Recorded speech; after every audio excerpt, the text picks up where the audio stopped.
Do language patterns work in every language? Does NLP work in every language? Does the Milton model and hypnotic patterns work in every language? Does speed seduction work too? Well, the answer is yes, yes, yes, yes, and yes. Thank you. Have a nice day. More seriously, I keep getting that question from many of you guys because I know people watching are from India, from Africa, from many places in Europe, from South America, and also some places that I didn't even know of. Some of you guys are in some islands near Mexico, and I was not aware this existed. Whatever. I keep getting that question of language patterns. You teach that in English, but does that work in this language, in that, in Finnish, in Bulgarian, in whatever language you are from? Well, first of all, I speak 2 languages. It works the same in both of them. And recently I had finally the absolute proof and evidence for this. So from now, whenever somebody will ask me this question, I will just refer to them this video. Because not long ago, I showed my book to one of my best friends from college, the woman who is portrayed on page 225 of my book in the chapter on metaframe, if I am not mistaken, yes. And we made with her a psychological study back in the day to see how people would respond to us based on our outfit. That was an incredible study, and you can check in my book how it happened and how it ended. And this woman, this great friend of mine, is now a renowned neuroscientist in her country, and although I speak 2 languages, she speaks the native level 4 different languages. She speaks French, Spanish, Arabic, and English. And since she's a neuroscientist, I asked her for validity of those language patterns I keep talking about and how to play with linguistic structures. Does it work in every possible language? My opinion was that yes, and she took the time to study how I did what I did in this book and all the things I teach, and anything into NLP, and she conceded. So I'm going to give you exactly what she said about how does that work in a different language. We took one example from my book on chapter 1. The language pattern to open the mind of people reading or people in coaching is, okay, think of the wildest, most impressive dream you have ever wished you could achieve. Now, what stops you? The structure here, linguistic, what stops you from the meta model? What stops you from imagining this dream could become achievable within the next year of your life? What are the specific reasons that justify or that should justify that it won't happen? Right here we have a ton of language patterns of ways to phrase the question so that the person gets confronted to their limiting beliefs. And this is what you guys keep asking me about. Is it, okay, those things, do they work in my language? Well, she said, okay, in that whole phrase, she translated that into Arabic, which is extremely foreign grammar structures and semantics. It is pretty far from English or even French. It is because Saxon languages and Latin languages could be said that they are closer, but Arabic, it is extremely far away in the structure of how the language came to Earth than English or French or German or languages from Europe and America. So she translated that whole phrase, all of that, and she said the only thing that in Arabic in Morocco, where she lives right now, the only thing I would have to translate differently is wildest dream. Because the term wildest, as in saying all the dreams you didn't allow yourself to think about, for an American, they would understand what that means, they would get the point, especially in the coaching conversation. She said for somebody in her country, she could not use that word literally, she would have to translate by something else. And she said aside from that, everything else is exactly the same in Arabic as it is in English or even in French or even in Spanish. And we concluded, what I had as an intuition, we concluded that yes, some terms, some nouns, eventually some concepts may need to be translated differently based on the religious and the cultural context of the person you are interacting with. But all the semantics, all the linguistic structures, yes, they work the same. Using the Milton model to say, how could you effortlessly start to get into an altered state of consciousness? Okay, you might translate differently altered state of consciousness. That might be a set of nouns not really understood. You can translate that differently with whatever makes sense. If you live in India, I know people know about meditation for sure, so you can translate by, oh, a meditative state, for example.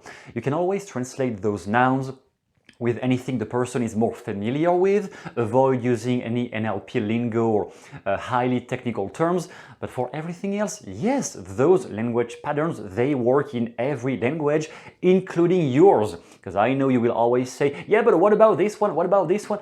Yes, it works in your language in the same way it works in every other language. As I said, and as I keep saying, and as I will keep saying again and again, all the language patterns are not the problem. The problem, the challenge is actually speaking a different language. That is where it comes from. If you are already bilingual, if you can already speak perfectly fluently two different languages, then yes, this is the tough part, to actually speak a different language. Once you have crossed that part, then of course, just using all those linguistic binds and structures, the only thing is, can you use them in your native tongue or just in English? If it is the case, then yes, you can translate that just intuitively with whatever comes to mind when you think about the same idea. So getting somebody to think about a problem and you want to get them mentally past their problem. And the language pattern would be, what would happen if you had already achieved the goal you have? Okay, what would happen if you had already achieved the goal you have? That is not a complex structure. That is not more complex than anything I use in my videos or in my books or whatever. Then translate that idea with whatever comes to mind in the other language you want to say that into, and that will work beautifully. In the end, she said, because she's a neuroscientist and she has patients to deal with all day long, we could have nice conversations about how do we handle this or that case. It was pretty funny. And she said, it's always the same thing. I have to get them to identify the cause and the effect. You didn't frame it like this, but the stimulus and the response. Okay, they say they are sad and depressed. How do they know they are sad and depressed? What caused it?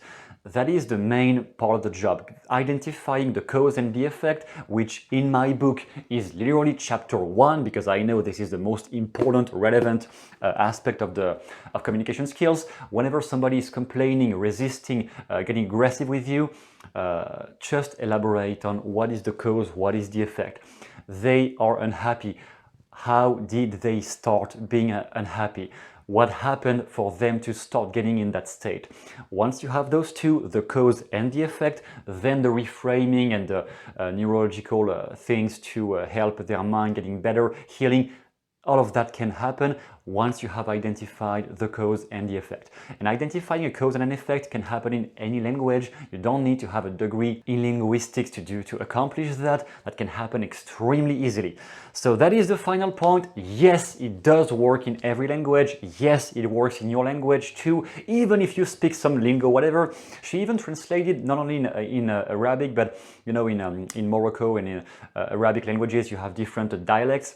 And she even translated in other dialects she knows of, and yes, it still worked even in those dialects. Same thing, she had to translate a few terminologies, a few nouns, but the structures, how the linguistic works, yes, it works the same, because it is only aimed at unveiling psychological structures and something that will piss off many racists out there. Yes, psychological structures in the brain are the same for everyone, whether you're Indian, American, South American, Canadian, European, whatever you want. Yes, it is the same. Your brain works the same.